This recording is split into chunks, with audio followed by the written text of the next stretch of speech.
గాజులతో అమ్మవారు చేస్తున్నానండి.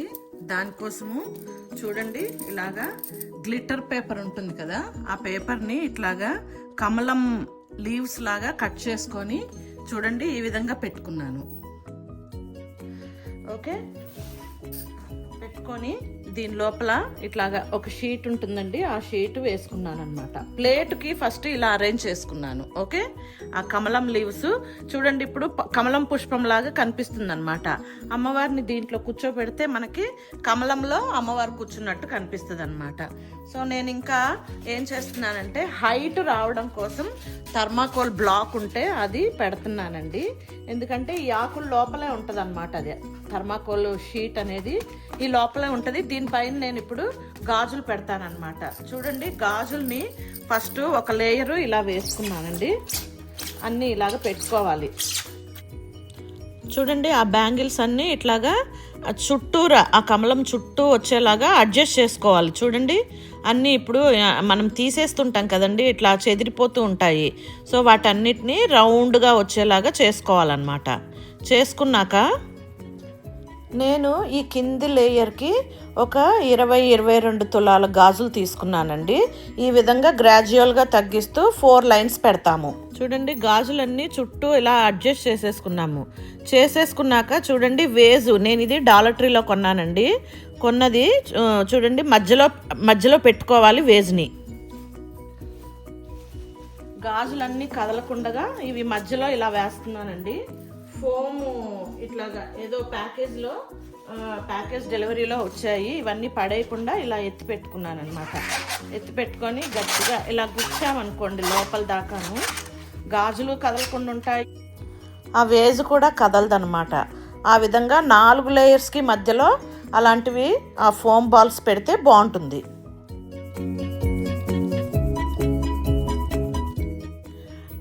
అవే వేసుకోవాలని ఏం లేదండి, లైట్ వెయిట్ ఉంటాయి కాబట్టి అవి వేసాను అనమాట నేను. అవి ఆ బాల్స్ లాగా ఉన్నాయి కదా, అవి చాలా లైట్ వెయిట్ ఉంటాయండి, ఫోమ్ బాల్స్ లాగా అనమాట అవి. సో అవి వేసామనుకోండి మనకి ఆ గాజులు కదిలిపోకుండా ఉంటాయి, ప్లస్ మనము లిఫ్ట్ చేయడానికి ఈజీగా ఉంటుంది. ఇప్పుడు ఇక్కడ చేశాక అమ్మవారిని పలానా ప్లేస్లో పెట్టుకోవాలి కదండి, ఒక ప్లేస్లోని తీసుకెళ్ళడానికి ఈజీగా ఉంటుందన్నమాట. చూడండి, ఇప్పుడు సెకండ్ లేయర్ బ్యాంగిల్స్ మళ్ళీ వేస్తున్నాను. దానిపైన ఆ వేజ్లో పైనుంచి వేయాలన్నమాట.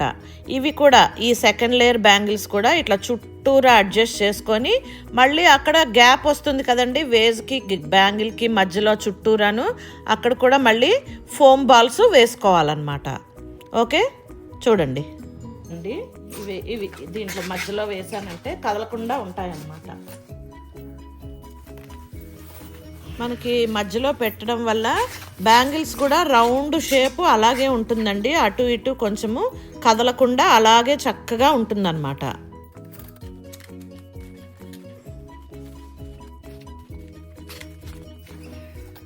ఇప్పుడు చూడండి, ఇలా గ్రాడ్యువల్గా గాజులు తగ్గిస్తూ రావాలన్నమాట.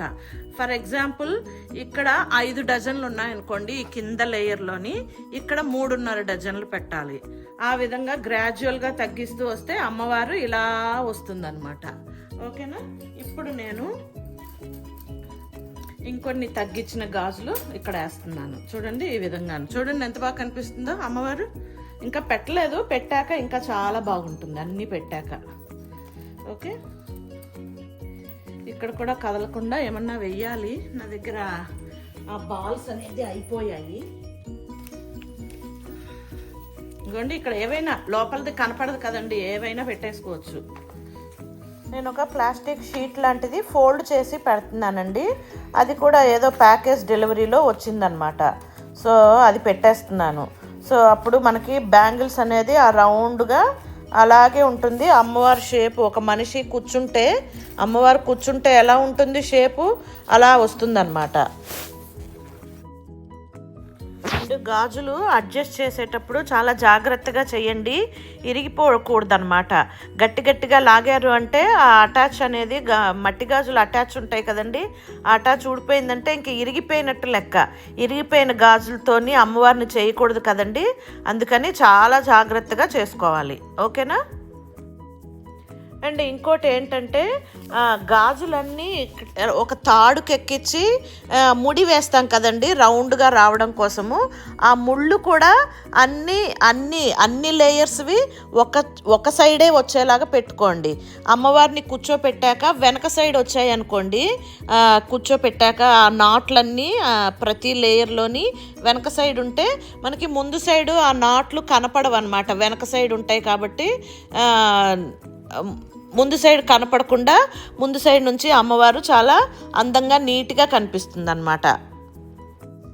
ఇప్పుడు చూడండి 4వ లేయర్ కూడా గాజులు పెట్టేసుకున్నాక ఇంకా మనకి గ్యాప్ ఉండదండి. ఇంకా అక్కడ 4వ లేయర్కిను వేజ్కి గ్యాప్ ఉండదు. ఇంకా అక్కడ ఏం పెట్టక్కర్లేదన్నమాట. 3 లేయర్స్ వరకు మనము గ్యాప్లో ఏదన్నా పెట్టేసి 4వ లేయర్కి పెట్టక్కర్లేదన్నమాట.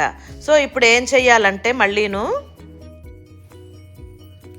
ఇదిగోండి అమ్మవారిని నేను ఇలాగా 2 కర్రలు ఉంటాయి కదండి, 2 కర్రల్ని ఇలా టీ ఆకారంలో థ్రెడ్తోని ఇలాగా కట్టేసుకోవాలండి. కట్టేసుకున్నాక అమ్మవారిని ఇక్కడ లోపల సైడు ఇలాగా స్టిక్ చేసేసుకోవాలి. ఈ కర్రలకి స్టిక్ చేసేసుకుంటే చూడండి ఇంకా అమ్మవారికి అంత అలంకరణ మీ ఇష్టం అండి. ఇదిగో చూడండి ఇక్కడ నేను కాసుల పేరు వేసాను అండ్ ఇంకా పూలు పెట్టాను. ఇంక ఇదంతా మీ యొక్క డెకరేషన్ మీ యొక్క ఇష్టాన్ని బట్టి ఉంటుందన్నమాట, ఏవేవి పెట్టాలి ఏవేవి పెట్టకూడదు అని. సో నేను ఇప్పుడు ఇది ఇలా పెడుతున్నానండి. చూడండి ఈ లోపల వేజ్ పెట్టాం కదా, ఆ వేజ్లోని చూడండి అమ్మవారిని ఈ విధంగా పెడుతున్నాను. చూడండి అసలు ఎంత బాగా లుక్ వచ్చేసింది చూడండి. ఆల్రెడీ ఇంకా చాలా చెయ్యాలి, చేశాక ఇంకా నీట్గా కనిపిస్తుంది. ఓకే, ముక్కు పడక పెట్టాను, బొట్టు అన్నీ నేను పెట్టుకున్నాను. మామూలుగా ఈ మొకాళ్ళం కొనేటప్పుడు ఏవీ లేవు. ఇదిగో ఇవన్నీ కూడా నేనే పెట్టుకున్నాను. ఇవన్నీను బొట్టు ముక్కు పుడకలు అన్నీ నేనే పెట్టుకున్నాను. చూడండి ఇలా పెట్టేసుకున్నాక ఇక్కడ చూడండి అమ్మవారికి కిరీటం లాగా వెనకాల ఇది పెడుతున్నాను. చూడండి ఈ విధంగాను.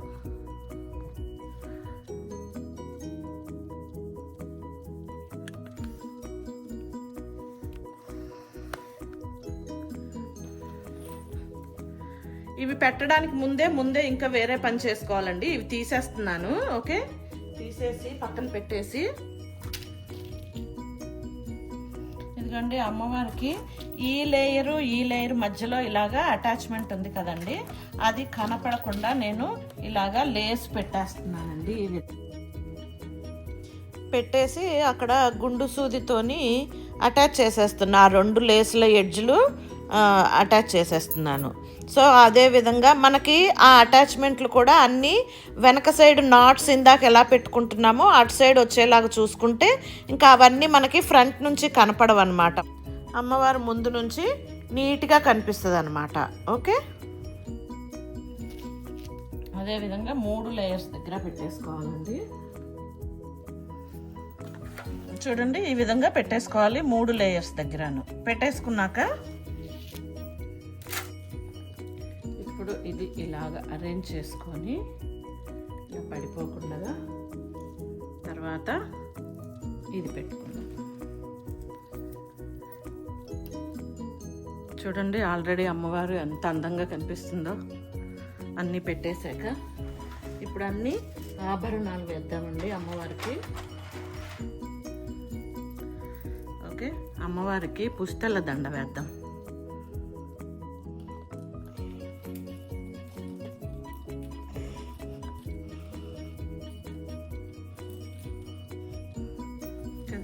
పుస్తెల దండ వేసాక అమ్మవారికి ఇది ఇట్లాగా సేమ్ ఇక్కడ పెట్టిన లేసే మనకి వెడల్పుగా ఉందండి.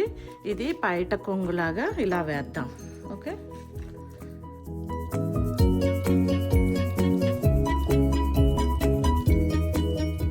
దీని తర్వాత అరేంజ్ చేద్దాం ఇలాగా. ఓకే, పడిపోకుండా ఇక్కడ ఇది పెట్టాం కదా, ఈ లేస్ అనేది దీనికి ఇక్కడ అటాచ్ చేద్దాం. ఇలా పెట్టామనుకోండి ఇంకా నీట్గా బాగుంటుంది అన్నమాట. ఇప్పుడు అమ్మవారికి గాజులు వేద్దామండి. అటువైపు ఇటువైపు గాజులు వేద్దాం. ఓకే, ఇక్కడ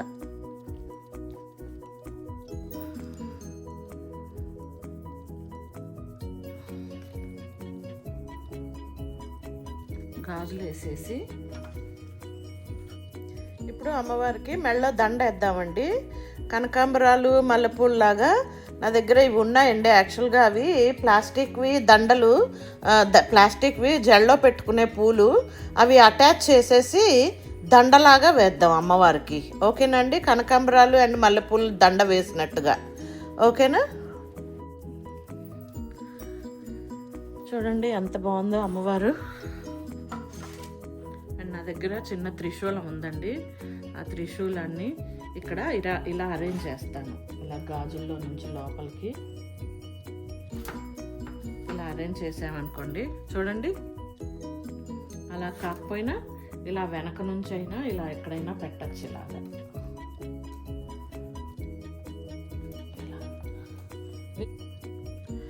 చూడండి, అంతా అలంకరించుకున్నాక అమ్మవారు ఈ విధంగా ఉందండి.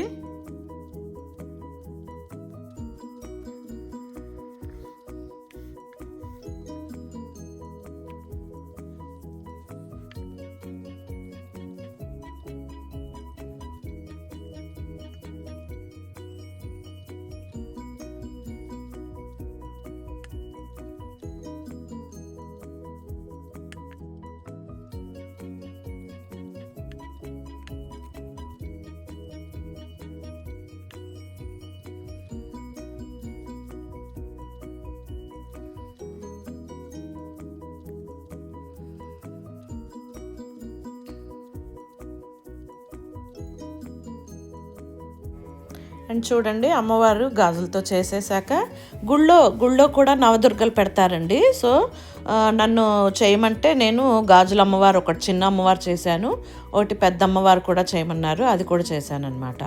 మీకు ఇప్పటివరకు చూపించిన గాజుల అమ్మవారికి కూడా చూడండి, ఇంటి దగ్గర నుంచి గుడికి తీసుకెళ్ళేటప్పుడు పూజ చేసి హారతి ఇచ్చి వారు పోసి తీసుకెళ్ళాను అనమాట. చూడండి.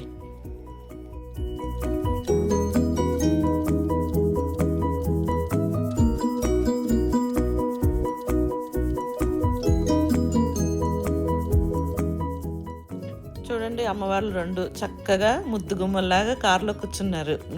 టెంపుల్కి వెళ్తున్నాం ఇప్పుడు. భలే ముద్దుగున్నాయి. టెంపుల్లో తీసుకొచ్చి పెట్టేశాను రెండు అమ్మవార్లు. ఇక్కడేమో గాజులతో చేశాను ఈ అమ్మవారు. ఇక్కడ మాత్రం ఇదండి నేను ఇంట్లో కానీ చేసుకొచ్చుకున్నాను. బట్ ఇక్కడ ప్రాప్తం ఉంది అమ్మవారికి, టెంపుల్లో ప్రాప్తం ఉంది. టెంపుల్లో పెట్టేశాను. 9 రోజులు ఇక్కడ పూజలు జరుగుతాయి రెండు అమ్మవార్లకి. టెంపుల్లోకి ఇంకా రావాలండి, అమ్మవార్లు రావాలన్నమాట. 2 వచ్చాయి, నేను చేసిన 2.